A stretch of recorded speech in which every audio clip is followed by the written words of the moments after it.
السلام علیکم ورحمۃ اللہ وبرکاتہ۔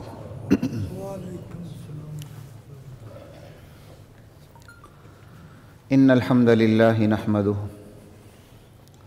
ونستعینہ ونستغفرہ ونؤمن بہ ونتوکل علیہ ونعوذ باللہ من شرور انفسنا ومن سیئات اعمالنا من یہد اللہ فلا مضل لہ ومن يضلل فلا هادي له ونشهد أن لا إله إلا الله وحده لا شريك له ونشهد أن محمدًا عبده ورسوله أما بعد فأعوذ بالله من الشيطان الرجيم بسم الله الرحمن الرحيم لا تحرك به لسانك لتعجل به۔ میرے نبی اس قرآن کو جلدی جلدی یاد کرنے کے لیے آپ نے اپنی زبان کو، اپنے ہونٹوں کو حرکت نہیں دینی۔ ان علینا جمعہ، کیونکہ یہ ہماری ذمہ داری ہے کہ ہم اس قرآن کو آپ کے سینے میں جمع رکھیں، وقرآنہ، اور یہ ہماری ذمہ داری ہے کہ اس قرآن کو آپ کی زبان سے ہم ادائیگی کروا دیں۔ فَإِذَا قَرَأْنَاهُ فَاتَّبِعْ قُرْآنَهُ، بس جب ہم تلاوت کر رہے ہوں، جب ہم قرات کر رہے ہوں، فَاتَّبِعْ قُرْآنَهُ، اور پھر آپ صرف سننے کا کام کریں بس۔ ثم ان علینا بیانہ، پھر یہ بھی ہماری ذمہ داری ہے کہ اس قرآن کے مضامین کو بھی ہم آپ سے بیان کروا دیں۔ آپ نے کسی چیز کی کوئی فکر نہیں کر۔ سورہ قیامہ میں بات تھی، اور میری دانش، میرے شعور میں بھی، یہ تحت شعور میں بھی یہ بات نہیں تھی کہ یہ جمعے اتنے لمبے ہو جائیں گے، سورہ قیامہ پر ہی چلتے چلے جائیں گے، بلکہ ان چاروں آیات کے اوپر یہ کوئی تیسرا جمعہ بن رہا ہے۔ گزشتہ جمعہ بھی میں نے جلدی سے ختم کرنے کی کوشش کی، کسی طرح میں اینڈ تک پہنچ سکوں، لیکن میں انتہا تک نہیں پہنچ سکا۔ لیکن کچھ ایسے پہلو بھی تھے اس کو آیت کی روشنی میں، پھر حالات حاضرہ کے تناظر میں، کہ ان پر روشنی ڈالنی ضروری تھی۔ تو چلیں، یہ آج واقعی آخری نشست ہے انشاءاللہ ان آیات کے حوالے سے۔ لا الہ الا اللہ، ان آیات کی روشنی میں ہم عقائد پہ بات کر چکے ہیں، قرات قرآن پہ بات کر چکے ہیں، تجوید قرآن پہ بات کر چکے ہیں، حفاظت قرآن پہ بات کر چکے ہیں، جمع قرآن پہ بات کر چکے ہیں، بیان قرآن، قرآن کی تشریحات کے حوالے سے بات کر چکے ہیں، بلکہ یہ بھی بات کر چکے ہیں رغبت قرآن کے حوالے سے کہ نبی علیہ السلام کو صرف خدشہ لاحق نہیں ہوتا تھا، بلکہ شوق بھی اتنا زیادہ تھا کہ اس کے لیے بھی آپ اس کو جلدی جلدی لینے کی کوشش کیا کرتے تھے۔ یہ خوف، یہ خدشہ اور یہ جو شوق ہے، یہ دونوں چیزوں نے ضربیں لگا دی تھی۔ پھر جو کیا کہتے ہیں، معاشرے نے جو تنہا کر دیا ہوا تھا آپ کو، اس نے بھی ضربیں لگا دی تھی۔ معاشرے میں آپ اللہ کے لیے تنہا ہو چکے تھے، اور یہ حدیث بھی ہے، بدأ الاسلام غریبا، اسلام جب طلوع ہوا تھا تو اجنبی تھا، وسيعود غریبا کما بدأ، ان قریب یہ دوبارہ اجنبی ہو جائے گا جیسے کہ بالکل ابتدا میں یہ اجنبی تھا، اسے کوئی لینے کے لیے تیار نہیں تھا۔ فطوبى للغرباء، اجنبی اسلام کو لے کے معاشرے میں اجنبی بن جانے والوں کے لیے اللہ کی طرف سے خوشخبری ہو۔ تو سب سے پہلے اس دنیا میں اجنبی کون بنے؟ اس امت میں، اس زمانے میں، آخر میں اللہ کے نبی بنے۔ وہ اللہ کے نبی جو متفق علیہ، صادق و مصدوق، صادق اور امین سمجھے جاتے تھے، جن کی وجہ سے قبائل میں جنگ ہوتے ہوتے رک گئی، وہ اللہ کے نبی تنہا ہو چکے تھے، کیونکہ وَرَبَّكَ فَكَبِّرْ، اللہ نے حکم دیا تھا کہ میرے نبی آپ نے صرف میری بڑائی کا اعلان کرنا اور سب کی بڑائیوں کی نفی کرنی ہے۔ محض اللہ کی بڑائی بیان کرتے تو کبھی بھی تنہا نہ ہوتے آپ، لیکن اللہ کی بڑائی بیان ہوتی ہی نہیں جب تک کہ اللہ کے علاوہ ہر ایک کی بڑائی کا انکار نہ ہو جائے۔ اسی انکار پر انہیں تکلیف ہوتی تھی، مشرکین مکہ کو، ماحول کو تکلیف ہوتی تھی۔ باقاعدہ وہ تو معاہدے پر اتر آئے تھے، وہ تو کہتے تھے وَدُّوا لَوْ تُدْهِنُ فَيُدْهِنُونَ، سورہ قلم کی آیات ہیں کہ باقاعدہ وہ مشورہ کر کے نبی علیہ السلام کی خدمت میں وہ آئے تھے، اور انہوں نے کہا تھا کہ آپ جتنی مرضی اللہ کی عظمت بیان کریں، اللہ کی توحید بیان کریں، اللہ کا ذکر کریں، ہم آپ کو نہیں روکیں گے، بس ہماری ایک شرط ہے کہ اللہ کی عظمت بیان کرتے ہوئے یہ جو ہمارے بزرگ ہیں، ہماری ہستیاں ہیں، ان کی نفی نہیں کرنی، آپ ان پر تنقید نہیں کرنی، ہم معاہدے کے لیے تیار ہیں۔ ممکن تھا انسانی حکمت کی بنیاد پر شاید رسول اللہ صلی اللہ علیہ وسلم سوچتے، کیونکہ انسان سوچ سکتا ہے کہ چلیں جی گریجولی شروع میں اللہ کی عظمت بیان کرتا ہوں، جب یہ مانوس ہو جائیں گے تو پھر اسی عظمت کی دوسروں سے میں نفی کر دوں گا۔ اور یہ سوچ آج مسلمانوں کی اکثریت میں پائی جاتی ہے، جس سوچ سے اللہ تعالیٰ نے اپنے نبی کو پہلے ہی وقت سے روک دیا۔ اللہ کے نبی نے سوچا یا نہیں سوچا الگ بات ہے، عمل بھی نہیں کیا، آپ نے اپنا ارادہ بھی ظاہر نہیں کیا، صرف وہ اس سوچ کو لے کر آئے تھے معاہدہ کرنے کے لیے۔ ابھی اللہ کے نبی نے رد عمل کا اظہار بھی نہیں کیا تھا، یا وہ شاید ابھی آئے بھی نہ ہو، لیکن وہ کہتے تھے وَدُّوا لَوْ تُدْهِنُوا فَيُدْهِنُونَ، ان کی تمنا تھی، سمجھے؟ یہ تو شاید کی بات میں احتیاطاً کہہ رہا ہوں، لیکن اللہ نے پہلے ہی وقت سے اپنے نبی کو روک دیا تھا۔ ایسی کسی دنیاوی حکمت پر عمل کرنا نہیں ہے۔ جس نبی کو اللہ نے جس انسانی حکمت سے روک دیا، آج اسی نبی کی امت اسی حکمت پر عمل کر رہی ہے، بلکہ اکثریت عمل کر رہی ہے، بلکہ افسوس کے ساتھ کہہ رہا ہوں دنیا کی نامور دینی تحریکیں، تبلیغی تحریکیں اسی حکمت پر عمل کر رہی ہیں جس حکمت سے اللہ نے روکا ہے، نامور، جس میں ہماری تبلیغی جماعت سر فہرست ہے۔ لیکن اس کا یہ مطلب نہیں کہ تبلیغی جماعت پر پابندی لگا دی جائے، اس پر بھی انشاءاللہ آگے جا کے بات کریں گے۔ وہ کیرم کھیلتے ہیں نا، ہٹ یہاں کرتے ہیں، لیکن مقصد کیا ہوتا ہے؟ گٹی دوسری طرف سے گول کرے، ایسے ہی ہے بس۔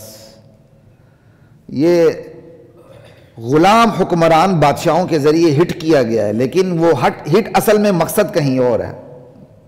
وہ مقصد پاکستان جیسے ممالک ہیں جہاں تبلیغی سرگرمیاں عروج پر ہیں، کہ جب سعودیہ میں ایسا ہوا، تاکہ پاکستان کے بدنیت حکمرانوں کے لیے یہ کام آسان ہو جائے، سعودیہ میں ایسا ہوا، یہ آپ یاد رکھیں۔ میری بات کی اصل مقصد یہاں ہے، وہاں نہیں ہے۔ وہاں یہ کام کروا کے دیگر ممالک کے لیے، دیگر ممالک کے منحوس حکمرانوں کے لیے آسانیاں پیدا کی جا رہی ہیں، ایک تیر سے کئی شکار کیے جا رہے ہیں۔ جب یہاں باتیں ہوں گی تو پھر مسلمانوں کے فرقے آپس میں لڑیں گے، ایک کہے گا پابندی ہونی چاہیے، دوسرا کہے گا نہیں ہونی چاہیے، پھر ہم ایک دوسرے سے نفرت کرنے لگیں گے۔ جیسے آپ نہیں دیکھتے ہیں ابھی انڈین اداکار تو جا رہے ہیں سعودیہ، انڈین اداکار جا رہے ہیں، کنسرٹ کہتے ہیں، کیا کہتے ہیں، سارے کیا کہتے ہیں، سارا کچھ گن بلا ریاض میں، جدہ میں سب کچھ ہو رہا ہے، پابندی کس پہ لگ رہی ہے؟ ٹھیک، لیکن اس پابندی کو قرآن کی آیت سمجھنے والے منحوس مولوی بھی موجود ہیں، لال لال رومال لے کے یہاں تک کر کے وہ کیا کہتے ہیں مملکت کے بادشاہ کے حکم کو ایسا سمجھ لیں جیسے قرآن کی وحی نازل ہوئی ابھی اور تبلیغی فتنوں کے نام سے جمعے پڑھا رہے ہیں۔ شرم نہیں آتی؟ بھائی کون سی جماعت ہے جس کے اندر کمزوریاں نہیں ہیں، مجھے یہ بتائیں۔ لیکن الحمدللہ بڑی محفل میں اچھے لوگ بھی ہوتے ہیں، وہاں کے اچھے لوگ رد عمل دے رہے ہیں، لیکن وہاں بادشاہت ہے، جمہوریت تو نہیں ہے۔ میں کہتا ہوں ان کا چھوٹا موٹا رد عمل بھی دینا بھی ہمارے بہت بڑے رد عمل دینے سے بدرجہ آگے ہے۔ جہاں معمولی سا رد عمل دینے سے امام کعبہ گرفتار ہو جاتا ہے، جہاں معمولی سا رد عمل دینے سے بڑے بڑے اسلامک سکولرز کو جیل میں ڈال کے انہیں موت کی گھاٹ اتار دیا جاتا ہے، وہاں ایک عام آدمی آ کے رد عمل دے تو بہت بڑی بات ہے۔ کل ہی میں ایک سعودی شہری کا رد عمل سن رہا تھا، اور بڑے پیارے انداز میں، تبلیغی انداز میں وہ روتے ہوئے اپنا رد عمل دے رہا تھا، اور ساتھ ساتھ اپنے آپ کو جسٹیفائی بھی کر رہا تھا کہ میں اس مملکت کا وفادار شہری ہوں، اور میں محمد بن سلیمان سے کوئی کیا کہتے ہیں ان کے بارے میں بدنیتی نہیں رکھتا، لیکن میں یہ کہتا ہوں کہ اس نے اپنی صفائیاں دیتے ہوئے بچ بچا کے اس نے اپنا رد عمل دیا. لیکن ریاست نے جو بھی حکم دیا، لیکن ریاست کی حکم کو قرآن کی وحی سمجھنے والے بعض مولوی بڑی بڑی داڑھی رکھ کے لال لال رومال عورتوں کی طرح لے کے بیٹھے ہوئے ہیں، جناب علی تبلیغی فتنوں پہ جمعے پڑھا رہے ہیں ماشاءاللہ. کل تک ان کی زبان نہیں کھلتی تھی، اب 2 گز کی زبان ان کی کھل رہی ہے. ذرا وہ 2 گز جن کی زبان کھل رہی ہے، وہ ذرا جو جدہ کے اندر جو انڈین اداکار لینڈ کر رہے ہیں، ریاض کے اندر جو لینڈ کر رہے ہیں، یہاں تک کہ یہودی عالم لینڈ کر رہے ہیں وہاں اس وقت، ذرا ان پر بھی تو وہ بولے نا لال لال رومال لینے والے، تو ہم پتہ چلیں یہ بڑے نیک نیت ہیں. وہاں تو یہ شیطان، گونگے شیطان بنتے ہیں، یہ لوگ شیطان یا اخرس بنتے ہیں. وہاں یہ نہیں بولتے ہیں تو تبلیغی فتنوں پر آ کے بات کرتے ہیں. یہاں کون مکمل ہے بتائے مجھے؟ کیا تبلیغی جماعت میں کمزوریاں نہیں؟ ہم خود کمزوریاں بیان کر دیتے ہیں. لیکن مولانا تقی عثمانی صاحب کی بات مجھے نہیں بولتی، کہتے ہیں تبلیغی جماعت کے شر پر اس کا خیر غالب ہے، اس کی کمزوریوں پر اس کی اچھائیاں غالب ہیں. ارے بھائی وہ کیا بتاتے ہیں؟ نماز کی بات کرتے ہیں، زکوٰۃ کی بات کرتے ہیں، روزے کی بات کرتے ہیں، بندے کو پاک صاف نمازی بنانے کی کوشش کرتے ہیں. کسی ایک مسلک کی فرقے کی وہ دعوت نہیں دیتے. کوئی بھی چلا جائے ان کی کوشش ہوتی یار اس کو غسل کے فرائض آ جائیں، وضو کے فرائض آ جائیں، طہارت اور نظافت کو اس کو طریقہ آ جائے، اور یہ اپنے گھر والوں کے ساتھ اچھا سلوک کرنے والا بنے، ماں باپ کے ساتھ اچھا سلوک کرے، میاں ہے تو بیوی کے ساتھ اچھا سلوک رکھے، بیوی ہے تو میاں کے ساتھ اچھا سلوک رکھے، والدین ہیں تو اولاد کے ساتھ اچھا سلوک رکھیں، اولاد ہیں تو والدین کے ساتھ اچھا سلوک رکھیں، اساتذہ ہیں تو شاگردوں کے ساتھ اچھا سلوک رکھیں، شاگرد ہیں تو اساتذہ کے ساتھ اچھا سلوک رکھیں، ائمہ امام اور علماء ہیں وہ دین کی تبلیغ کرنے والے بنے، وہ اپنے مقتدیوں سے اچھا سلوک رکھیں، مقتدی ہوں تو ان کے دل میں اکرام مسلم کے عنوان سے علماء کی عزت عظمت اور احترام بٹھانے کا کام کریں. وہ یہ کوئی بری بات ہے؟ ہاں آپ فضائل اعمال لے کر اس کے اندر سے یا ضعیف یا کچھ من گڑت روایات کو لے کر ان پر بوچھاڑ کر دیں، یہ تو غلط ہے. ضعیف روایات تو ہر کتابوں میں موجود ہیں. کیا بخاری، صحیح بخاری کوئی لاریب کتاب تو نہیں ہے؟ صحیح بخاری کی بھی بعض احادیث پر علماء نے بڑی شدید تنقید کی ہے. صحیح بخاری کو اصح الکتب بعد کتاب اللہ کہا جاتا ہے کہ اللہ کے قرآن کے بعد سب سے صحیح ترین کتاب بخاری ہے، تو مجموعی حوالے سے کہا جاتا ہے، ایک ایک حدیث کے حوالے سے نہیں کہا جاتا، مجموعی حوالے سے کہا جاتا ہے. وہ کون سی کتاب ہے جو کمزوری سے خالی؟ یہ بخاری سمیت ایک دنیا میں بتا دیں سوائے قرآن کریم کے. تو کیا بخاری کے اندر کوئی ایک عد ضعیف یا کمزور یا قابل تنقید روایت آ جائے تو اس کا مطلب یہ کہ ہم صحیح بخاری کی چھٹی کرا دیں؟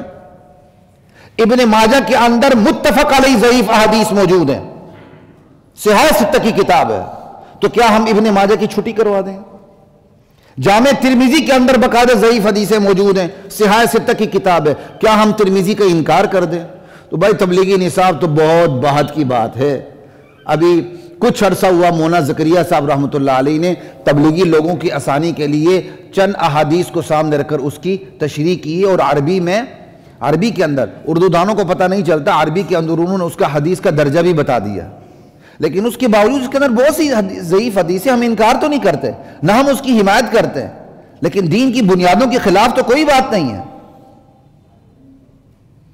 یہ ایک عالمی ایجنڈا ہے کہ جتنی بھی دعوتی سرگرمیاں ہیں، جہادی سرگرمیاں ہیں، ان پر آہستہ آہستہ پابندی لگائی جائے، کیونکہ دنیا کے اندر شیطانی نظام کے مقابلے میں صرف ایک اسلام ہے جو آپ کو نظام دیتا ہے، بلکہ اسلام کا نظام شروع سے ہے، اس کے مقابلے میں شیطانی نظام بعد میں آئے ہیں. دنیا میں بڑے بڑے دھرم ہوں گے، بڑے بڑے مذاہب ہوں گے، ان کے پاس نظام نہیں ہے زندگی کا جو جائے نماز سے جائے اقتدار تک لامحدود ہو. یہ صرف اسلام ہے جو اسلام جائے نماز سے جائے اقتدار تک لامحدود ہو جاتا ہے، جس کے اندر زندگی کے ہر نشیب و فراز کے بارے میں اسباق موجود ہیں، رہنمائی موجود ہے، ہدایت موجود ہے، آپ نے چلنا کیسے ہے، زندگی گزارنی کیسی ہے. دنیا میں کوئی ایسا نظام، کوئی ایسا دین، کوئی ایسا مذہب وجود ہی نہیں رکھتا. آخر آپ عیسائیت کو دیکھیں، یہودیت کو دیکھیں، عیسائیت فیل ہو چکی، یہودیت فیل ہو چکی. چرچ فیل ہو چکا ہے، چرچ مساجد میں تبدیل ہو رہے ہیں، دنیا آپ کے سامنے ہے، تو ان کو خطرہ اسلام ہی سے ہے۔ وہ جہاد کا مقابلہ نہیں کر سکے، افغانستان کے اندر 60 سے 70 ممالک وہ شکست فاش ہوئی۔ اب وہ یہ سوچ رہے ہیں کہ یہ کہاں سے نکل رہے ہیں، وہ ڈانڈے ملاتے ہیں، ڈانڈے ہم نہیں ملاتے، وہ ملاتے ہیں۔ اچھا، ایک شرابی بندہ لگتا ہے تبلیغ میں، وہ ہو جاتا ہے نمازی، پرہیزگار، اس کے بعد پھر وہ دین سیکھنا شروع کر دیتا ہے، تو 20 سال بعد اس کا بچہ جب جوان ہوتا ہے تو وہ کسی مدرسے میں داخلہ لیتا ہے، پھر وہ عالم دین بن جاتا ہے، پھر کہیں جہادی تحریک شروع ہوتی تو اسی عالم دین کے بچے جو درجن ہوتے ہیں وہ سیدھے پہنچ جاتے ہیں، کیونکہ مولوی تو فیملی پلاننگ کرتا ہی نہیں ہے، وہ پہنچ جاتے ہیں، پھر وہ ڈانڈے ملاتے ہیں۔ یہ بندہ جو مولوی سیدھے جہاد افغانستان یا جہاد کشمیر یا جہاد فلسطین پہنچا، یہ کیسے پہنچا؟ وہ 100 سال پیچھے چلے جاتے ہیں۔ اس کا دادا ابا تبلیغ میں لگا تھا، نہ لگتا تو آج بھی یہ شرابی ہوتے۔ وہ دادا لگا، دادے کا اثر باپ پہ ہوا، باپ کا اثر اس کے بیٹے پہ ہوا، وہ 5 وقت کی نماز پڑھنے والا آج اس کی نسل تلوار اٹھا رہی ہے اللہ کے لیے۔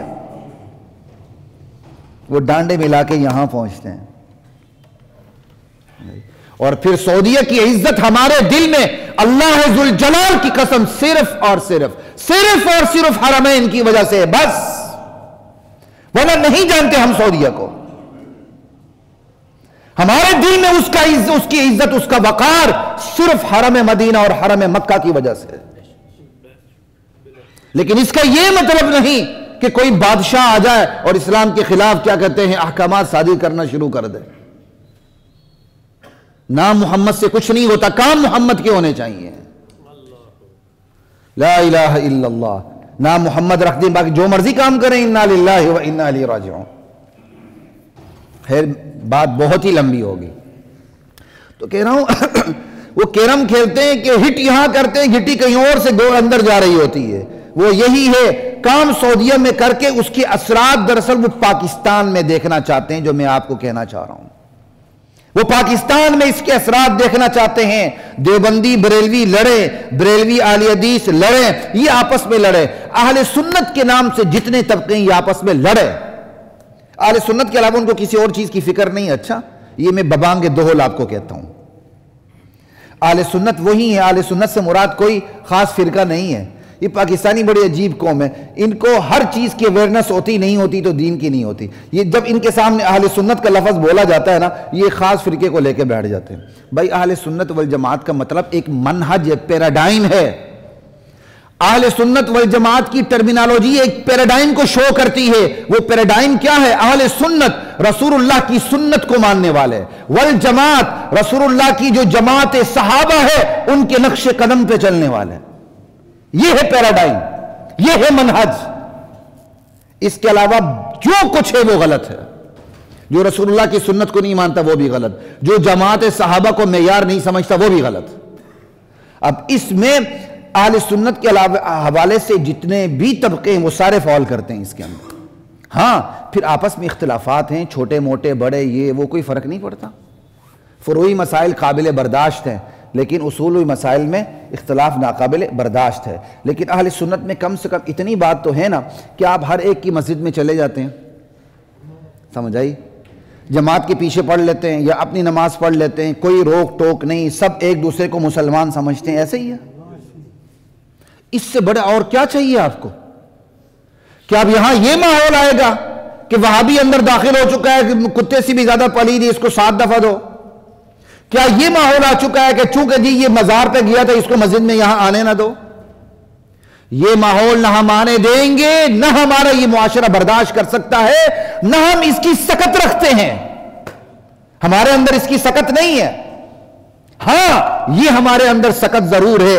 جو صحابہ کو گالیاں دیتے ہیں تو اللہ تعالیٰ نے شروع سے ہی ان کی عبادت گاہیں الگ رکھی ہوئی ہیں، سیدھی سی بات ہے، وہ ہمارے لیے مسئلہ نہیں ہے، اللہ کا شکر ہے۔ لیکن ہمارے درمیان تو اس لیے اعتدال سے کام لیں، اپنے درمیان اختلاف بھی رکھیں تو دلیل اور استدلال کی بنیاد پر رکھے الگ ہو جائیں، بس۔ ابھی سیالکوٹ کے ایک مشہور بریلوی مکتب فکر کے عالم ہیں، پی ایچ ڈی ڈاکٹر بھی ہیں، تو کل پرسوں میں ان کا کلپ سننا تھا، یہ سیالکوٹ کے واقعے پر ہی۔ تو وہ ڈانٹ رہے تھے یار یہ تم لوگوں نے کیا کیا. تو مجمع سے ایک بندہ بول اٹھا تو وہ سب کچھ چھوڑ چھاڑ کے اٹھ کے چلے گئے کہ میں بیان ہی نہیں کرتا. لوگوں نے روکنے کی کوشش کی کہ نہیں میں پاگل ہوں, اٹھ کے چلے گئے. میں نے کہا اچھا کیا انہوں نے اس طرح, یعنی لوگوں میں شعور ہی نہیں ہے. تو ایسے لوگ اب ہمارے اہل سنت کہلانے والوں میں اتنی بات آ رہی ہے, دلیل کی بنیاد پہ بات کرتے ہیں, آپ اس کے ساتھ اختلاف رکھیں بس کوئی فرق نہیں پڑتا. لیکن مار داڑ گولی بوچھاڑ نہ یہ ہم کر سکتے, نہ یہ ہماری سکت ہے, نہ ہماری سوسائٹی اس کو برداشت کر سکتی ہے. لیکن شیطانوں کی تمنا یہی ہے کہ یہ ایسا ہی ہو. ایسا ہوگا تو اسلام کا نظام زندگی نہ افراد میں آئے گا نہ اقتدار میں آئے گا. وہ ایسے کرنے کی کوشش کریں اور اس کی ابتدا ایسے ہو رہی ہے, لا الہ الا اللہ. تو بات کہاں سے کہاں چلی گئی, دور سے دور ہو گئی. میں اپنی اسی اینگل پہ پھر لا تحرک پہ آ رہا ہوں کہ وہاں میں نے آپ کے سامنے ان چاروں آیات کی روشنی میں کافی بات کی تھی. آج اس حوالے سے آخری نشست انشاءاللہ العزیز. وہ بات یہ ہے تحریف قرآن کے حوالے سے. وہ میں تھوڑی سی بات کر چکا تھا ان 4 آیات کے بارے میں. جو قرآن کے منکرین ہیں, جو قرآن کے بارے میں یہ عقیدہ رکھتے ہیں کہ اس کے اندر رد و بدل ہوا ہے, صحابہ نے اس کے اندر ترمیم کی, نعوذ باللہ امینڈمنٹ کی, رسول کے بعد وہ اوریجنل قرآن نہیں رہا. تو انہوں نے ان 4 آیات کے بارے میں اعتراض کیا کہ یہ یہاں 4 آیات بسفٹ ہیں. اس کا میں جواب آپ کو دے چکا تھا عوامی انداز سے. لیکن اب میں قرآن کے اسلوب میں ہی آپ کو جواب دیتا ہوں. باقاعدہ تفسیر قرآن کی اصطلاحات ہیں اس حوالے سے, صرف اس حوالے سے نہیں, قرآن کو جاننا, قرآن کے اندر جو کنیکشن ہے آیات کا سورت سے سورت کا جو کنیکشن ہے, اس حوالے سے پورا ایک علم تفسیر ہے. علوم قرآن پہ اس پہ باقاعدہ بحث ہوتی ہے کہ قرآن کے اندر جو ربط ہے وہ کیسے ہے. یہ ایک پورا فن ہے. وہ صرف تھوڑا سا فن آپ کو سامنے رکھ دیتا ہوں, کسی کو سمجھ آ جائے بہت اچھی بات, نہیں تو فرق نہیں پڑتا. لیکن اس پہ چونکہ میری بات 2 جمعے پہلے ہو چکی تھی عوامی انداز سے, اس کو میں 1-8 منٹ میں بات کر کے میں اس ٹرمینالوجی کی روشنی میں بات کروں گا. میں نے آپ کو پہلی کہا تھا کہ وہ جو قرآن پہ اعتراض کرتے ہیں ان کا یہ کہنا ہے کہ قرآن کی یہ 4 آیات اپنی جگہ مس فٹ ہیں, کیونکہ سورہ قیامت کے اندر پہلے بھی قیامت کا ذکر, بعد میں بھی قیامت کا ذکر, درمیان میں اچانک کہا جا رہا ہے میرے نبی قرآن کو لینے کے لیے جلدی جلدی آپ نے اپنی زبان کو حرکت نہیں دینی. قرآن کو جلدی جلدی لینے کے لیے اپنی زبان کو حرکت نہیں دینی. یہ قرآن آپ کے سینے میں جمع رکھنا, زبان سے ادائیگی کروانا, مضامین کی ادائیگی کروانا, یہ ہمارا کام ہے. کہتے ہیں جی دیکھیں آگے پیچھے کوئی مضمون نہیں ہے, قیامت کا مضمون ہے, ادھر بھی بعد میں بھی قیامت کا مضمون, پہلے بھی قیامت کا مضمون, درمیان میں آپ کو کہا جا رہا ہے کہ آپ نے بھائی درمیان میں ہی کہا جائے گا نا. جب وحی نازل ہو رہی ہے اور اللہ کے نبی اس وحی کو یاد کرنے کی کوشش کر رہے ہیں تو جبھی تو روکا جائے گا نا. بات سمجھ آ رہی ہے؟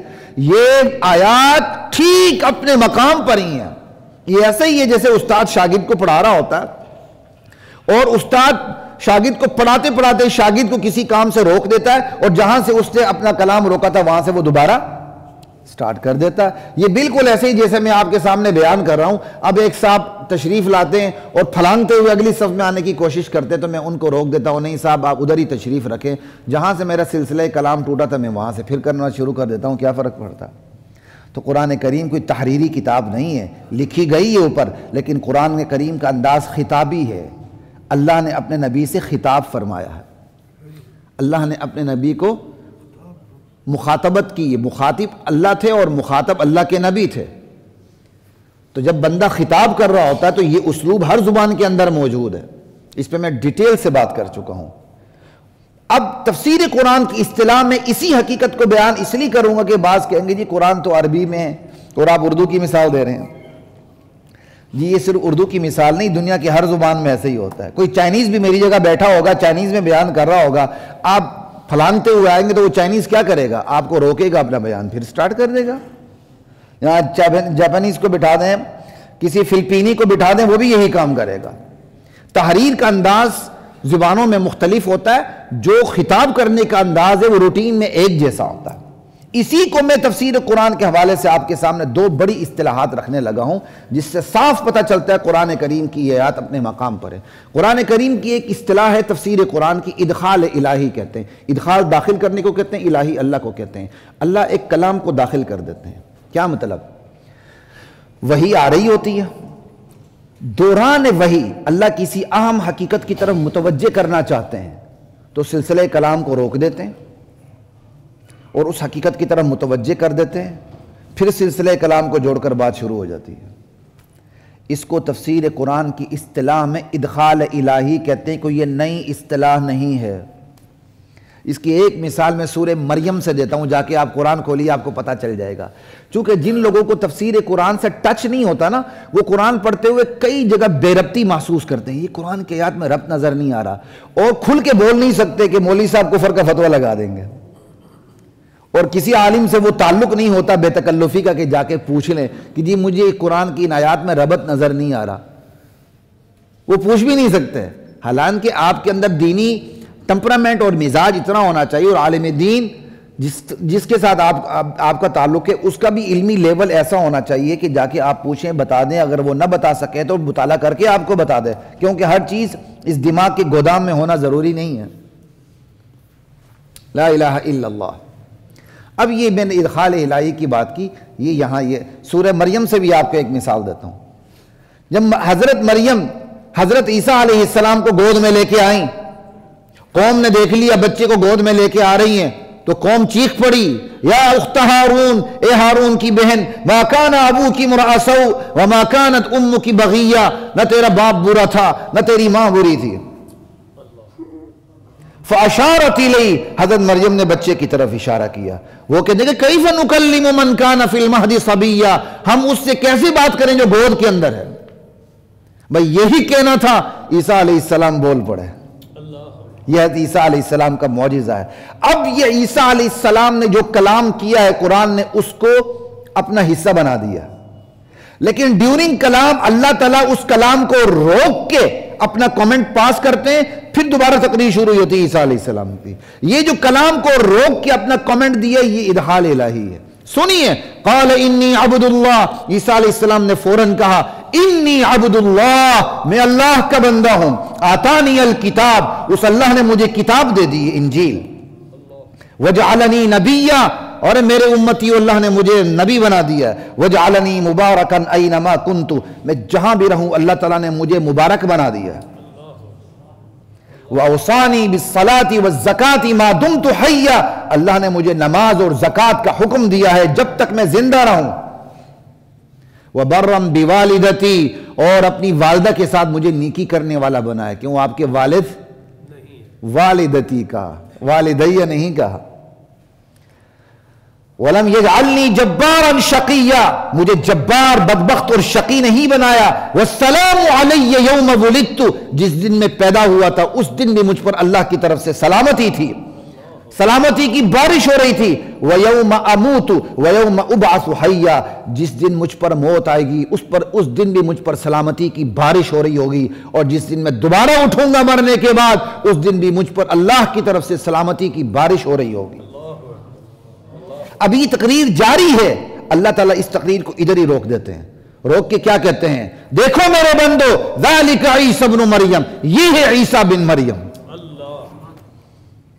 یہ تقریر روک دی اللہ تعالیٰ نے، یہاں اللہ اپنے کامنٹ پاس کر رہے ہیں، کہ یہ ہے عیسیٰ بن مریم جو اللہ نہیں ہے، اللہ کا بیٹا نہیں ہے، خود کہہ رہا ہے کہ میں اللہ کا بندہ ہوں اور اس کا نبی ہوں، اور یہ خود عیسیٰ میرے احکام کا پابند ہے، میرا غلام ہے، میرا بندہ ہے، میرا مطیع ہے۔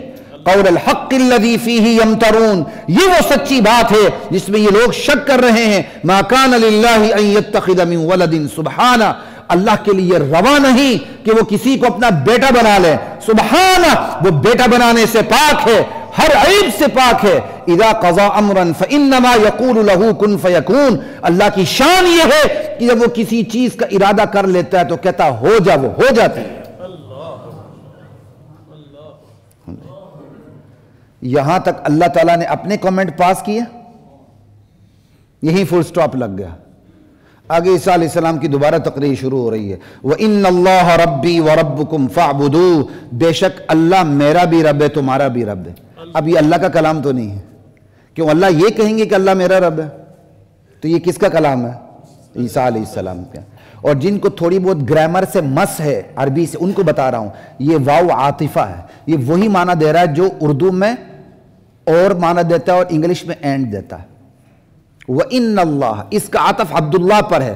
قَالَ إِنِّي عَبْدُ اللَّهِ، عیسیٰ علیہ السلام نے کہا میں اللہ کا بندہ ہوں، انی عبداللہ، اور یہاں کیا ہے وَإِنَّ اللَّهَ رَبِّي، اور میں اور اللہ ہی میرا رب ہے، تمہارا رب ہے، فَعْبُدُوا، اسی کی عبادت کرو، هَذَا صِرَاطٌ مُسْتَقِيم، یہی سیدھا راستہ ہے۔ عیسیٰ علیہ السلام کی تقریر ختم ہونے سے پہلے اللہ نے تقریر کو فل سٹاپ لگا کے کمنٹ دیے، تقریر پھر جاری ہو گئی۔ کوئی بات سمجھ آ رہی ہے؟ اس سے آسان مثال ادخال الہی کی مجھے نہیں ملی کہ جو میں آپ کو سمجھا سکوں، اتنی آسان ترین مثال ہے۔ یہی ادخال الہی سورہ قیامہ کے اندر ہے، بالکل اسی طرح آسان ترین مثال ہے۔ قیامت کا ذکر ہو رہا ہے، اللہ کے نبی وحی کے مشتاق تھے، ایک طرف ماحول نے تنہا کر دیا تھا، دوسری طرف وحی کا شوق بھی تھا، اور تیسری طرف آپ کو خدشہ بھی تھا کہیں یہ وحی مجھے بھول نہ جائے۔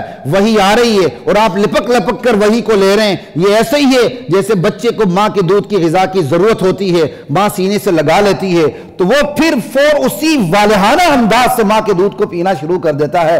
بھئی یہ تخیل میں مثال سمجھانے کے لیے دی ہے میں نے آپ کو، اوپر سے وحی آ رہی ہے، والہانہ انداز سے اللہ کے نبی چمٹے ہوئے ہیں، اور معاشرے کی تنہائی بھی ہے، وحی کی ضرورت بھی محسوس ہو رہی ہے، خدشہ بھی محسوس ہو رہا ہے کہیں جبریل چلا جائے مجھے بھول نہ جائے، محبت بھی سامنے ہے، ضربیں لگی ہوئی ہیں، اور اللہ کے نبی اس خدشے کی وجہ سے، اس محبت کی وجہ سے، اور معاشرے نے جو تنہا کر دیا اس کی وجہ سے وحی کو جلدی جلدی لینے کی کوشش کر رہے ہیں۔ اللہ کہہ رہے ہیں میرے نبی پریشان نہ ہونا، اس طرح وحی جلدی جلدی لینے کی کوشش نہ کریں، صرف سنتے جائیں، آپ کے سینے میں جمع رکھنا، آپ کی زبان سے ادا کروانا، اس کے مضامین کو بیان کروانا، یہ ہماری ذمہ داری ہے۔ بس سنیں آگے پھر وہی جو ٹوٹا ہوا سلسلہ تھا، کَلَّا بَلْ تُحِبُّونَ الْعَاجِلَةَ، قیامت کا ذکر پہلے بھی اور بعد۔ کوئی سمجھ آئی آپ کو بات کی؟ یہ ہے ادخال الہی۔ یہ تو قرآن کریم کی ایک اصطلاح کی روشنی میں نے آپ کو بتا دی، اب دوسری اصطلاح کی روشنی میں بھی بتاتا ہوں، یہ بالکل قریب قریب ہے۔ قرآن کریم تفسیر قرآن کی ایک اور اصطلاح ہے اعادہ بوجہ بعد عہد۔ اس کا مطلب یہ ہے، میں آسان عوامی زبان میں کہہ دیتا ہوں، دوران خطاب جب کسی موضوع پہ بات ہو رہی ہوتی ہے تو وہ موضوع کسی وجہ سے زیر بحث موضوع دور ہو جاتا ہے، کوئی اور بات شروع ہو جاتی ہے، زیر بحث موضوع ہی کی کوئی برانچ ہوگی یا وہ ادخال الہی ہوگا، کچھ بھی ہو سکتا ہے۔ دوران خطاب جب زیر بحث موضوع گفتگو سے دور ہو جاتا ہے اور جبکہ اس زیر بحث موضوع پہ مزید روشنی ڈالنے کی ضرورت ہوتی ہے تو پھر سے کلام کو اس اوپر سے جوڑ کے دوبارہ اسی زیر بحث موضوع کو مزید کھول کے اسے نتیجہ خیز بنا دیا جاتا ہے۔ اس کو تفسیر قرآن کی اصطلاح میں اعادہ بوجہ بعد عہد کہتے ہیں۔ اب یہاں دیکھ لیں، قیامت کا ذکر ہو رہا ہے سورہ قیامہ میں، اور سورہ قیامہ کا مرکزی مضمون ہی قیامت ہے، اور یہ مضمون چلتا جا رہا ہے۔ تو اللہ نے دیکھ لیا کہ میرے نبی اس قرآن کو جلدی جلدی لینے کے لیے اپنی زبان کو ہلا رہے ہیں، حرکت دے رہے ہیں، تو آپ کو اس سے روک دیا۔ 4 آیات کے اندر روکا بھی، تلقین بھی کی، تسلی بھی دی، سب کچھ کیا، تو مضمون دور ہو گیا کہ نہیں ہو گیا؟ مضمون کون سا دور ہو گیا؟ قیامت کا۔ تو 4 آیات کے بعد دوبارہ قیامت کا ذکر شروع کر کے پہلے والے مضمون سے اس کو جوڑ دیا گیا۔ بات سمجھ آ رہی ہے؟ یہ اعادہ بوجہ بعد عہد۔ اعادہ بوجہ بعد عہد ضروری نہیں کہ ادخال الہی کی وجہ سے ہو، کسی اور وجہ سے بھی ہو سکتا ہے۔ درمیان میں کبھی خوشخبری ہوتی، مثال کے طور پر مضمون ہے ڈراوے کا، لیکن ڈراوے کے مضمون کے درمیان خوشخبری کا مضمون بھی آ جاتا ہے، لیکن اللہ چاہتے ہیں میں ڈراوے کے مضمون کو زیادہ بیان کروں، میں ڈراوے کے مضمون کو زیادہ بیان کروں، یعنی یہ آ رہا ہے ڈراوے کا مضمون، یہ چلتا ہوا آ رہا ہے، اور ساتھ ہی خوشخبری شروع ہو جاتی ہے، لیکن اب اللہ چاہتے ہیں جی اس خوشخبری سے پہلے جو میں نے ڈراوے کا مضمون بیان کیا تھا اس کو میں دوبارہ جوڑ دوں، تو اللہ تعالیٰ پھر دوبارہ ڈراوے کا مضمون شروع کر کے جو دوبارہ ڈراوے کا مضمون شروع کیا ہے اس کو پہلے ڈراوے کے مضمون سے جوڑ دیتے ہیں۔ یہ بھی اعادہ بوجہ عہد ہے، اور یہ آپ سورہ کہف کی ابتدائی آیات کے اندر دیکھ لیں، آپ کو نظر آ جائے گا۔ سورہ کہف کا مرکزی مضمون ہی ان لوگوں کو ڈرانا ہے جو خدائی اختیارات میں دوسروں کو شریک کرتے ہیں، لیکن درمیان میں خوشخبری بھی آ گئی۔ خوشخبری آنے کی وجہ سے ڈراوے کا مضمون دور ہو گیا۔ جب ڈراوے کا مضمون دور ہو گیا تو دوبارہ ڈراوے کا مضمون بیان کر کے پہلے ڈراوے کے مضمون کے ساتھ اس کو کنیکٹڈ کر دیا گیا۔ یہ بالکل ابتدائی آیات میں سورہ کہف میں دیکھ لیں، پڑھ لیتا ہوں میں، دیکھ لیں، الحمدللہ الذی انزل علی عبدہ الکتاب ولم یجعل لہ عوجا، تمام تعریفیں اس کے لیے جس نے اپنے بندے پر ایسی کتاب اتاری ہے جس میں کوئی کجی کمی نہیں، لینذر بأسا شدیدا من لدنہ ویبشر المؤمنین الذین یعملون الصالحات۔ یہ کتاب اتاری کیوں ہے؟ تاکہ خلق خدا کو یہ نبی خدائی گرفت سے ڈرائیں، یہ اس لیے اتاری ہے۔ اور اس سورت کا مرکزی مضمون ہی ڈراوا ہے، لیکن آگے خوشخبری بھی آ رہی ہے، اہل ایمان و عمل کو خوشخبری بھی دے دیں، ایمان و عمل کا جو ان کو اجر ملے گا وہ اس اجر میں ہمیشہ رہیں گے، جنت میں ہمیشہ رہیں گے، ماکثین فیہ ابدا۔ لیکن اصل مضمون ڈراوا ہے، درمیان میں خوشخبری کا مضمون بھی آ گیا، لیکن اللہ چاہتے ہیں یہ ڈراوے کا مضمون ہی لمبا ہوتا چلا جائے، تو وَيُنذِرَ سے دوبارہ ڈراوے کا مضمون شروع کر دیا، واو عطف اوپر لیونذر پہ ڈال دیا اگر کسی کو عربی سے مس ہے، نہیں تو اتنا ہی بات یاد رکھیں، یہ ڈراوے کا مضمون، یہ خوشخبری، پھر ڈراوے کا مضمون، بعد میں ڈراوے کے مضمون کو پہلے ڈراوے کے مضمون کے ساتھ کنیکٹڈ کر دیا گیا۔ پہلا جو ڈراوا ہے وہ سب کے لیے، چاہے اہل ایمان ہے چاہے کافر ہیں، کہ بھائی خدائی گرفت سے بچ جاؤ۔ جو دوسرا ڈراوا ہے سپیشل ان کے لیے جو خدا کے اختیارات میں دوسروں کو شریک ٹھہراتے ہیں، سوالات کرتے ہیں، اعتراضات کرتے ہیں، شبہات ڈالتے ہیں، لوگوں کو ڈاؤٹس میں ڈالنے کی ان کی کوششیں ہوتی ہیں، اللہ تعالیٰ ان کے ایک ایک ڈاؤٹ کو کیا کرتے ہیں، پکڑ کے ایک ایک سوال کو پکڑ کے پوری صورت میں ان کے جواب دینا شروع کر دیتے ہیں۔ کوئی بات سمجھ آئی آپ کو؟ تو یہاں بھی یہی ہے جو میں نے آپ کو مثال دے دی، پہلے بھی قیامت کا ذکر، بعد میں بھی قیامت کا ذکر، اللہ تعالیٰ قیامت کے ذکر کو ہی لمبا کرنا چاہتے ہیں، تو درمیان میں چونکہ اللہ کے نبی زبان ہلا رہے تھے، ہونٹ ہلا رہے تھے، تو اس سے روک دیا، روکنے کے بعد 4 آیات کا فاصلہ آ گیا، تو بعد والے قیامت کے ذکر کو پہلے والے قیامت کے ذکر سے کنیکٹڈ کر دیا گیا، اور کنیکشن بھی بڑا کمال کا ہے، دونوں کو جب ملا دیا نا تو دونوں کے اندر لفظ کلا آ رہا ہے، کلا لا وزر پہلے ہے، اور جب دوبارہ شروع کیا وہ بھی کلا ہی سے شروع کیا، کلا بل تحبون العاجلہ۔ ایک تو لفظ میں یکسانیت ہو گئی، مضمون میں یکسانیت آپ کو بتاتا ہوں۔ پہلے کہا تم انکار کرتے ہو کہ تم اٹھائے نہیں جاؤ گے، اور اس کی وجہ یہ ہے کہ تم دنیا کے گناہوں کے اندر بدمست رہنا چاہتے ہو، تو سوال پیدا ہوتا ہے دنیا میں کے گناہوں میں بدمست ہونے کی بھی وجہ کیا ہے، وہ علت العلل کیا ہے، وہ مدر کاز کیا ہے، کیوں کاز کی بھی تو کاز ہوتی ہے نا، وہ مدر کاز کیا ہے؟ تو درمیان میں جو ادخال الہی آیا اس کے بعد جو مضمون ہے اس کے اندر مدر کاز بیان کر دی گئی۔ مدر کاز یہ ہے کہ تمہیں دنیا کے نقد سے پیار ہے اور آخرت کے ادھار سے تمہیں بیر ہے، یہ مدر کاز۔ بات سمجھ آئی بات کی؟ یہ ساری بات میں نے اس لیے کی کہ دجال کا وقت قریب آ رہا ہے، جب دجال کا وقت قریب آ رہا ہے تو اس سے پہلے تمہید کے طور پر چھوٹے چھوٹے دجال سامنے آ رہے ہیں۔ اب ایسے دجال سامنے آ رہے ہیں جو یہ صاف کہہ رہے ہیں یہ قرآن اوریجنل قرآن نہیں، اوریجنل قرآن ہم برٹش میوزیم لائبریری سے ویریفائی کر کے اس امت کے حوالے کریں گے، اس پہ ویڈیوز آ رہی ہیں، اس لیے ان چیزوں سے متنبع رہیں، چکنا رہیں، قرآن سے اپنے تعلق کو مضبوط کریں، ہر چیز کے بارے میں چکنا رہیں۔ یہاں تو ہمارا الحمدللہ ایک ماحول ہے پاکستان کے اندر، جتنی مرضی کوئی باہر توہین رسالت کر لے، اللہ ہمارے ایمان کو بچا کے رکھے، لیکن کیا آپ کے علم میں یہ بات ہے کہ جن لوگوں نے توہین رسالت باہر کی، یہ خاکے بنائے ہیں اور نبی علیہ السلام کے بارے میں سٹوریز گھڑی ہیں، ان کو مسلمان بچوں نے پڑھا، اس کے بعد گمراہ بھی ہوئے ہیں؟ آپ کو پتہ ہے، میں اس پہ ڈیٹیل میں نہیں جانا چاہتا، پڑھا ہے گمراہ بھی ہوئے ہیں۔ اس لیے اپنی اولاد پہ نظر رکھیں، ان کو دنیاوی تعلیم کے نشے میں دین سے دور نہ کریں، وگرنہ قیامت کے دن پکڑ ہوگی۔ دنیاوی تعلیم کے نشے میں محض برین کے سکولوں کے حوالے کر کے ان کے ایمان پر ڈاکہ ڈالنے نہ دیں، آپ کو کوئی برین کے سکول سے منع نہیں کرتا، لیکن دین کی تربیت تو کریں اس کی۔ جس بچے نے کو ایجوکیشن کے اندر آنکھ کھولی ہو بڑے ہوتے ہوئے بھی، اس کو سنبھالنا کتنا مشکل ہوگا، کبھی آپ نے سوچا بھی ہے؟ دراصل ہماری صرف آنکھوں پہ چربی نہیں چڑھی ہوئی، ہماری بصیرتوں پر بھی چربی چڑھی ہوئی ہے۔ ہم اولاد کی اٹھان اتنی ٹیڑھی کر دیتے ہیں کہ وہ بعد میں ہمارے قابو میں ہی نہیں رہتا۔ آنسو تب بہاتے ہیں جب اولاد ہماری نافرمانی کرتی ہے، اور جب اولاد جب تک اللہ کی نافرمانی کرتی رہی اس پر کوئی فرق نہیں۔ ماشاءاللہ جی ہمارا بچہ تو بڑا مورس کوڈ ہے، اور جب وہی ماڈرن بچہ دجیاں اڑا دیتا ہے ماں باپ کے احکام کی بھی، پھر ماں باپ روتے ہیں، لیکن ماں باپ اس وقت نہیں روتے ہیں جب وہ نماز نہیں پڑھتا تھا، روزہ نہیں رکھتا تھا، طور طریقے اس کے درست نہیں ہوتے تھے، اس وقت نہیں روتے تھے، اس وقت خوش ہوتے تھے، میرا بچہ ہے فلاں وزیر کے بچے سے، دیکھو اس کا تعلق، اس کی دوستی بڑا تیز بچہ ہے ماشاءاللہ، اس کا تو فیوچر بڑا برائٹ ہے۔ انا للہ و انا الیہ راجعون، اس لیے اپنی اولاد پہ نظر رکھیں، لا الہ الا اللہ۔ تو آگے بات کرتا ہوں حضرات محترم، انہی آیات کی روشنی میں کوئی دلیل دینا مقصد نہیں ہے، صرف امت کے اندر اصل مزاج بتانا مقصد ہے بس۔ یہ جو آیت آپ نے پڑھی اس میں لکھا ہوا ہے فَإِذَا قَرَأْنَاهُ فَاتَّبِعْ قُرْآنَ، جب ہم قرآن پڑھ رہے ہوں تو قرآن خاموشی سے سنیں۔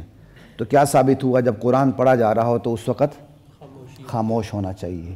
یہ آیت ان لوگوں کی سب سے بہت بڑی دلیلوں میں سے ایک دلیل ہے جو امام کے پیچھے سورہ فاتحہ نہیں پڑھتے، خود ہم نہیں پڑھتے، احناف کی دلیل ہے، لیکن یہاں یہ دلیل دینا مقصد نہیں ہے، یہاں دلیل دینا میرا مقصد نہیں ہے، یہاں صرف اتنا مقصد آپ کے سامنے بتانا ہے، فروعی مسائل کے حوالے سے امت کا ظرف بڑا ہونا چاہیے۔ جو فاتحہ پڑھتے ہیں ان کے پاس بھی دلائل ہیں، جو فاتحہ نہیں پڑھتے ان کے پاس بھی دلائل ہیں۔ یہ مسائل سٹیج کے نہیں ہیں کہ میں یہاں بیٹھ کر فاتحہ کو ضروری قرار دوں یا غیر ضروری قرار دوں اور ساری 1 گھنٹے کی تقریر اسی پہ کیا کہتے ہیں صرف کر دوں، ہم آپس میں ہی لڑیں اور کیا کہتے ہیں کفر کو کھیلنے کا موقع دیں۔ فروعی مسائل میں امت کا مزاج یہ ہونا چاہیے کہ بس اپنے دلائل کو دیکھ کر عمل کر لے، لیکن دوسروں کو غلط نہ کہے۔ آپ فاتحہ پڑھتے ہیں، سو بسم اللہ ضرور پڑھیے، نہ پڑھنے والوں کو غلط نہ کہیں۔ میں نہیں پڑھتا، پڑھنے والوں کو مجھے غلط، میرے فیدین نہیں کرتا، آپ کرتے ہیں میں نہیں کرتا، آپ زور سے آمین کہتے ہیں میں زور سے آمین نہیں کہتا ہوں، کوئی فرق نہیں پڑتا۔ یہ وہ چھوٹے مسائل ہیں جن میں امت کو لڑنا نہیں چاہیے، بس فروعی مسائل، خصوص آج کے حوالے سے جو ایک عالمی ماحول بن رہا ہے آپ کے سامنے، اس حوالے سے بھی یہ بہت ضروری ہے، کیونکہ میں اس تقریر کے شروع میں بتا چکا ہوں کارروائی کہیں ہو رہی ہوتی ہے، ہٹ کوئی اور ہو رہا ہوتا ہے۔ سعودیہ میں اگر تبلیغ جماعت کی کارروائی ہو رہی ہے تو اس کا اثر کس پہ پڑے گا؟ پاکستان پہ۔ پاکستان کے بھی کس پر پڑے گا؟ بے شعور مسلمانوں پہ پڑے گا، باشعور پہ نہیں، بے شعور پہ۔ یہ ایک دوسرے خلاف ڈانڈے سوٹے لے کے کھڑے ہو جائیں گے، ایسا نہیں ہونا چاہیے۔ اس آیت پر اتنی بات کافی ہے۔ آخری بات میں یہ کہنے لگا ہوں منصب رسالت کی۔ ان آیات نے منصب رسالت کو بھی واضح کر دیا۔ منصب رسالت یہ نہیں تھا کہ نبی علیہ السلام اللہ سے میسج لیں، امت کو ڈیلیور کریں، بس امت اپنی ریشنلزم کو سامنے رکھ کے قرآن کو خود ہی سمجھے۔ یہ ریشنلزم کے بڑے عجیب نقصان ہوتے ہیں۔ یہ ریشنلزم ہی ہے نا، قرآن کی آیت پڑھ کے اگر ایک شخص آپ کے پاس آ گیا کہتا جی فلاں نے تو وعدہ کیا تھا کہ میں آپ اتنا پیسے دیں میں اتنا سود دوں گا، اب وہ سود نہیں دے رہا تو مجھے سود لے کے دیں آپ، وہ پنچایت میں پہنچ گیا آپ کے، تو آپ ریشنلزم کے شکار ہو گئے اور آپ نے قرآن کی آیت بھی پڑھ دی، اوفو بالعہد، وعدہ پورا کرو، انا للہ و انا الیہ راجعون۔ آپ کو اوفو بالعہد کا آرٹیکل یاد آیا، سمجھ آئی؟ فَأْذَنُوا بِحَرْبٍ مِّنَ اللَّهِ وَرَسُولِهِ، سود اللہ اور اس کے رسول کے ساتھ جنگ ہے، یہ آرٹیکل نظر نہیں آیا آپ کو؟ خدا کے لیے کھلواڑ نہ بنایا قرآن کریم کو، سمجھ آئی بات کی؟ منصب رسالت جسٹ یہ نہیں تھا کہ میسج دیا آپ کو ڈیلیور کر دیا اور آپ ریشنلزم کا شکار ہو کے خود ہی اس کو سمجھیں، نہیں، یہ آیات بتاتی ہیں منصب رسالت صرف قرآن پڑھنا نہیں تھا، قرآن کے مضامین کو سمجھانا بھی تھا۔ یہ منصب رسالت ہے۔ جو حدیث کا انکار کرتے ہیں انہوں نے منصب رسالت کو سمجھا ہی نہیں، کیونکہ حدیث کا انکار کرنے سے پورے قرآن کا آپ مطالعہ کر لیں، آپ 1 رکعت نماز نہیں پڑھ سکتے۔ پورے قرآن کو الف سے الناس تک پڑھ لیں الحمدللہ سے، آپ 1 رکعت نماز نہیں پڑھ سکتے۔ یہ 1 رکعت نماز پڑھنے کا طریقہ کس نے سکھایا ہے؟ جو سنت متوارثہ ہے، نبی علیہ السلام نے آپ کو دکھایا ہے۔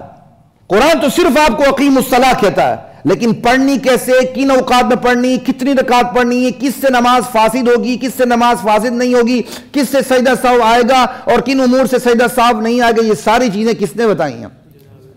کیونکہ حضور کا درجہ محض قاصد کا نہیں تھا، جسٹ آپ میسنجر نہیں تھے۔ ڈاکیہ میسنجر ہوتا ہے، ڈاکیہ میسج لیتا ہے، ڈیلیور کر دیتا ہے، جس کو ڈیلیور کر دیا وہ مرضی جیسے مرضی سمجھے، اور ڈاکیے کو اسے کوئی غرض نہیں ہوتی۔ نبی علیہ السلام کا یہ منصب نہیں تھا۔ نبی علیہ السلام نہ صرف میسج ڈیلیور کرتے تھے، یہ آپ کا منصب تھا، بلکہ اس میسج کو سمجھانا بھی آپ کا منصب تھا، اور یہ میسج کو سمجھانا یہی تو حدیث ہے۔ تو ان آیات نے یہ بھی بتا دیا کہ نبی علیہ السلام کا جو منصب ہے وہ دین کو سمجھانا بھی ہے، محض ڈیلیور کرنا نہیں ہے، ٹھیک ہے۔ اور پھر یہ بھی یاد رکھیے، انہی آیات سے عظمت رسالت کا بھی پتہ چلتا ہے۔ جو لوگ عظمت رسالت کا انکار کرتے ہیں وہ دراصل انہی آیات کو مس فٹ کہتے ہیں۔ دراصل آیات کو مس فٹ کہنے کا نتیجہ کیا نکلے گا؟ نتیجہ یہ نکلے گا کہ لوگ قرآن کا انکار کریں گے، اور قرآن کس کا معجزہ ہے؟ ہمارے نبی کا۔ اور ہمارے نبی کا یہ وہ معجزہ ہے جو تمام انبیاء کے معجزات پر برتری رکھتا ہے۔ انبیاء چلے گئے دنیا سے، ساتھ ان کے معجزے بھی چلے گئے۔ ہمارے نبی اس دنیا سے تشریف لے گئے، لیکن قرآن کا معجزہ تا قیامت بلکہ اس کے بعد بھی موجود ہے۔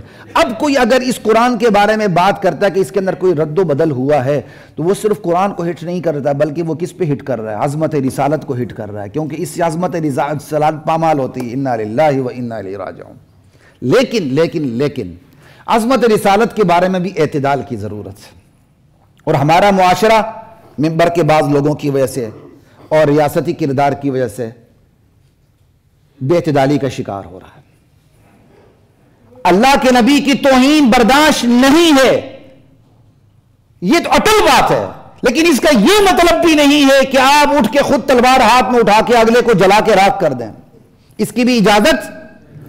عظمت رسالت کے حوالے سے جو امت میں حساسیت موجود ہے، خصوصاً اس سب کانٹیننٹ کے اندر، بر صغیر پاک و ہند کے اندر، یہ اس کا ایک امتیازی نشان ہے، لیکن آج اس امتیازی علامت کو اعتدال کے اندر لانے کی ضرورت ہے۔ اور اللہ کے نبی فرما چکے، لا تطرونی کما اطرت النصارى عیسی ابن مریم، مجھے اس طرح محبت میں بڑھا نہ دینا جس طرح عیسیٰ علیہ السلام کو عیسائیوں نے محبت میں بڑھا کے اللہ کا بیٹا بنا دیا۔ تم میرے ساتھ یہ سلوک نہ کرنا۔ ہمارے نبی نے اپنی امت کو یہ نہیں کہا میری محبت میں کمی نہ کرنا، کیونکہ نبی کے ساتھ امتی محبت میں کمی، وہ غلف کا شکار ہو جاتا ہے، کمی کا شکار نہیں ہوتا، بلکہ یہ بتایا تم نے غلف کا، مبالغہ کا شکار نہیں ہونا، میری محبت کے بارے میں حد اعتدال میں رہنا۔ آج آپ دیکھیں سیالکوٹ کے اندر کیا ہوا، ٹھیک یہی سین تقریباً 2 دہائی پہلے مرید کے میں بھی ہو چکا ہے، وہ بھی فیکٹری کے اندر یہی سین تھا۔ فیکٹری والوں نے مل آنر سے دشمنی تھی، ان کے ایک بھائی کو اڑا دیا انہوں نے، بعد میں سپریم کورٹ سے پھانسی ہوئی، پتہ نہیں نامعلوم وجوہات کی بنا پر وارثوں نے معاف کر دیا۔ آخر وارث بھی تو معاف کرنے پر مجبور ہو جاتے ہیں نا۔ جہاں فیکٹری ہے، کارخانے، ملیں لگی ہوئی ہیں، وہاں ارد گرد سارے دیہاتی تو کیسے رہیں گے معاف کیے بغیر؟ یہ ایک الگ کہانی ہے۔ وہی سین 2-3 دہائیوں کے بعد سیالکوٹ میں آپ کے سامنے، کیا جی مذہبی تحریر پھاڑی تھی۔ اب میں مذہبی تحریر کا نام نہیں لیتا، کیونکہ کسی نے کہا کیا لکھا ہوا تھا، کسی نے کہا کیا لکھا ہوا تھا، لیکن کیوں؟ وجہ یہ حساسیت اعتدال سے بڑی ہوئی ہے، ایسا نہیں ہونا چاہیے۔ اس کی بڑی وجہ جہالت ہے، جس کا لازمی نتیجہ جاہلیت ہے، اور مسلمان معاشرے کے اندر جہالت کا نتیجہ جب جاہلیت نکلتی ہے تو وہ جاہلیت اسلام کو عنوان پکڑ لیتی ہے۔ جی اسلام کی غیرت میں، اسلام کی حمیت میں، یقین کریں یہ کہتے ہوئے مجھے خود منبر پہ ڈر لگ رہا ہے کہ بعد میں کوئی یہاں کیا کہتے ہیں غازی المدین شہید بن کر میرے لیے نہ آ جائے۔ مولوی بھی ڈرتا ہے منبر کے اوپر اس پہ بات کرنے کے لیے، اسے بتایا ہے میں اعتدال کی بات کروں گا تو کوئی ڈنڈا سوٹا لے کر باہر کھڑا نہ ہو جائے، لیکن ہم بھی ایسے تیار ہیں انشاءاللہ، خالی مولوی نہیں ہے، آ جائے کوئی میدان میں دیکھ لیں گے، میسی کی تیسی۔ اس امت کو اعتدال میں رہنے کی ضرورت ہے، اور اس امت کو نبی کا سبق پڑھانے کی ضرورت ہے۔ یہ امت اعتدال سے باہر نکل چکی ہے، اس نبی کی امت ہے جس نے مار کھا کے آگے سے دعائیں دی۔ آج یہ امت توہین کا صرف اس کو شک ہو جائے یا توہین کے معاملے کو سازش کے لیے استعمال کرتی ہے، اس سے بڑی کوئی توہین ہوگی؟